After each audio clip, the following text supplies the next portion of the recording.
Pemirsa, tidak hanya sosok Presiden Joko Widodo yang membawa misi damai ke Ukraina dan Rusia yang mengundang perhatian publik dunia, tetapi juga Ibu Negara Iriana Joko Widodo yang dianggap memberikan warna tersendiri dengan perannya sebagai Ibu Negara yang terjun langsung ke daerah yang terlibat dalam eskalasi peperangan. Tenaga ahli utama kantor staf Presiden Siti Ruhaini mengatakan keikutsertaan Iriana dalam kunjungan ke Ukraina memberikan pesan bahwa Presiden Joko Widodo sungguh-sungguh dan tulus melaksanakan misi damai dan persahabatan. Iriana yang mendampingi Jokowi di Ukraina memberikan kesan lawatan tersebut seperti persahabatan atau kekeluargaan yang sedang mengalami bencana. Presiden Jokowi juga meyakini pembicaraan antar kepala negara bisa lebih efektif jika dilakukan secara halus dengan mengedepankan perasaan dan kedekatan emosional. Tidak hanya mendatangi kota Irpin, Iriana juga secara simbolis menyerahkan bantuan kemanusiaan kepada pusat ilmiah dan bedah endokrin, transplantasi organ dan jaringan endokrin di Ukraina. Нас поддерживаете всегда, всегда. Спасибо. Kami sangat apresiasi teman-teman dari luar negeri mendukung kami di sini semua.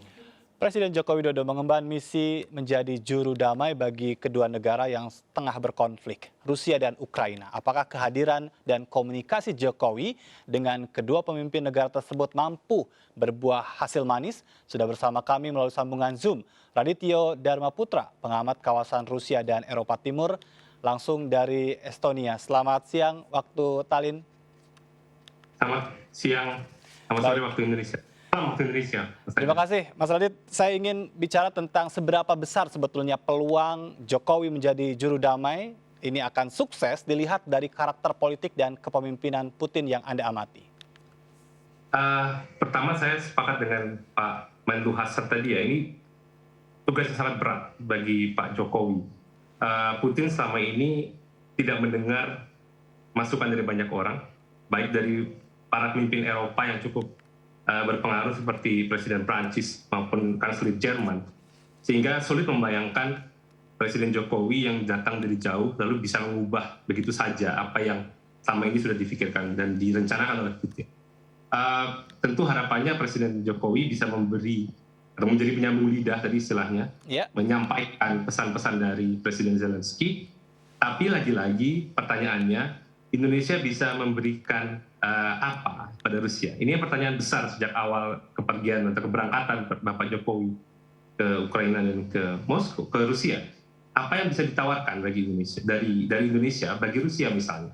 Kalau Indonesia ingin agar Rusia membuka kembali blokade gandum di Ukraina, apa yang mau ditawarkan oleh Indonesia? Kalau Indonesia mau menawarkan atau meminta agar Rusia menghentikan serangan, bernegosiasi damai, apa yang mau ditawarkan oleh Indonesia? Ini yang dari awal jadi pertanyaan besar. Apa yang ditawarkan? Dan tadi sepertinya Pak Faizasa juga tidak menjawab secara jelas. Baik. Apa yang mau ditawarkan? Itu yang justru menjadi pertanyaan besar dan membuat saya agak ragu apakah akan sampai ke titik tercapainya perdamaian. Baik, tapi apakah dengan membawa pesan dari Ukraina, karena Presiden Jokowi juga secara terbuka menyatakan siap untuk membawakan pesan-pesan yang nanti akan disampaikan kepada Putin, apakah hal ini menurut Anda dari sisi politik Putin akan mudah diterima begitu? Rasanya sangat sulit ya. Bahkan sebetulnya Zelensky sudah berkali-kali mendorong agar Putin mau berbicara langsung dengan dia, tapi sampai detik ini kan tidak dilakukan. Negosiasi damai yang sudah sempat terjadi di awal-awal perang juga tidak membuahkan hasil dan berhenti sesudah tragedi pembunuhan massal di Bucha atau malah penembakan kemarin terjadi, ada misil yang meledak di salah satu pusat perbelanjaan. Jadi sangat sulit membayangkan pesannya adalah pesan lain selain misalnya hentikan serangan. Kalau pesannya hanya hentikan serangan, tentu Putin juga akan bertanya untuk apa. Karena dengan kondisi sekarang, ini kondisi yang memang sudah direncanakan dan sudah dilakukan, direncanakan dan dilakukan sejak lama. Ini kan bukan perang yang terjadi tanggal 24, tapi perang yang berlangsung sejak 2014 gitu. Iya, ini misi yang tidak mudah begitu ya, tapi tentu sebagai presidensi G20 dan tentu dalam catatan sejarah Indonesia juga banyak mengambil peran dalam konteks perdamaian global. Apa yang bisa diambil poinnya dari upaya misi perdamaian yang diemban oleh Jokowi saat ini? Sebetulnya peran penting dan mungkin poin penting yang ingin disampaikan Presiden Jokowi itu targetnya adalah masyarakat Indonesia kalau menurut saya. Jadi targetnya adalah menunjukkan bahwa kita sudah terlibat, kita tidak hanya netral, tidak hanya bebas, tapi kita aktif. Ini yang sejak awal selalu ditekankan banyak pihak, kita itu harus bebas, independen, tidak memihak Barat ataupun Rusia, tapi aktifnya kita itu tidak terlihat. Nah di sini aktifnya terlihat. Indonesia melalui Presiden Jokowi datang langsung memberikan bantuan kemanusiaan, menunjukkan simpati. Itu cukup harus diapresiasi. Tapi persoalannya adalah untuk menyelesaikan konflik ini tentu tidak bisa dimulai dari orang yang jauh ada di Asia Tenggara. Ya. Bahkan ketika teman-teman Presiden Putin dan Zelensky yang ada di sekitarnya, pemimpin Turki, Presiden Erdogan, pemimpin Jerman, pemimpin Prancis, bahkan pemimpin Israel mencoba untuk terbang langsung dari Moskow ke Kiev, mencoba untuk menegosiasi dan menghubungkan kedua belah pihak, sangat sulit. Dan G20 kalaupun mau digunakan sebagai forum ini, selama dua-duanya hadir tentu bisa. Tapi seperti tadi disampaikan juga, kita tidak punya jaminan bahwa Presiden Putin bahkan akan hadir secara langsung. Dan Presiden Zelensky tentu dengan situasi negaranya seperti sekarang, kita juga tidak bisa menjamin beliau bisa hadir di bulan November. Baik, tapi sekalipun tidak hadir secara fisik, begitu hadir secara virtual, apakah ini juga mampu untuk bisa mengurangi tekanan atau konflik yang terjadi antar kedua negara ini? Saya termasuk orang yang cukup pesimistis melihat panjangnya sejarah hubungan dua negara ini. Panjangnya perbedaan posisi antara kedua negara ini tidak hanya di 2022, 2014, bahkan bisa ditarik sampai di zaman Soviet. Bagaimana mereka berdua mulai terpisah dan punya perbedaan yang sangat signifikan, baik secara kultural maupun secara identitas politik. Sehingga agak sulit melihat bahwa perdamaian akan terjadi dalam 1, 2, 3 bulan ke depan. Bahkan prediksi banyak pengamat adalah ini bakal berlangsung cukup lama. Sampai kedua-duanya betul-betul akhirnya sudah tidak punya tenaga lagi untuk melanjutkan. Baik. Dan kalau kita dua sekarang masih akan berlangsung lama. Baik, tapi artinya Presiden sudah mengambil ya posisi sebagai juru damai, begitu kan, ingin menawarkan perdamaian dan memberikan dampak bagi dunia. Hal apa lagi yang menurut Anda penting untuk dilakukan oleh Indonesia dalam konteks menindaklanjuti pertemuannya dengan Ukraina dan pertemuannya malam hari ini dengan Rusia?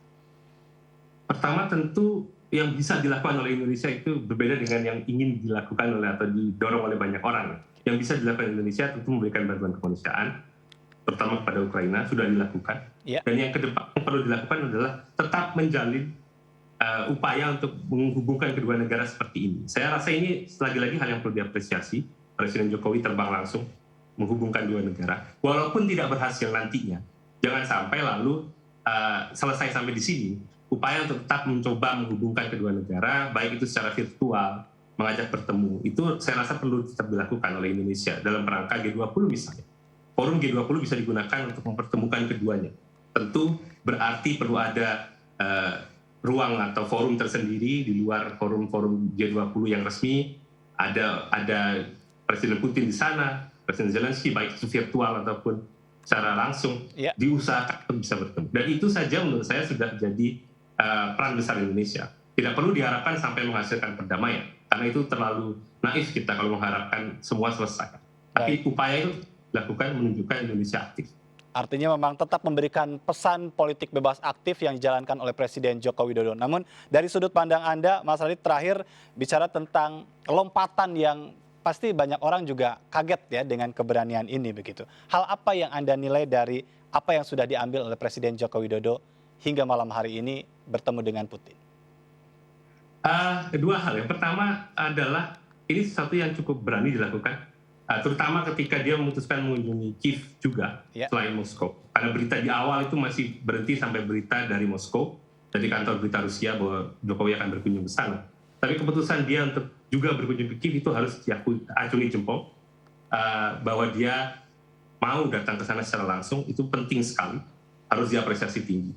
Yang kedua adalah ini tentu menjadi legacy atau warisan politik Jokowi, terutama dalam konteks politik luar negeri. Mungkin tidak dalam posisi Indonesia dibandingkan dengan negara-negara besar, tapi dibandingkan dengan negara-negara berkembang, negara-negara yang ada di Afrika, di Asia, Indonesia sedang mencoba menunjukkan bahwa dia bisa berperan mendorong agenda yang penting menurut negara-negara ini, yaitu krisis pangan. Dan ini menjadi pintu masuk bagi Presiden Jokowi sebetulnya, kalau bisa dimanfaatkan dengan baik.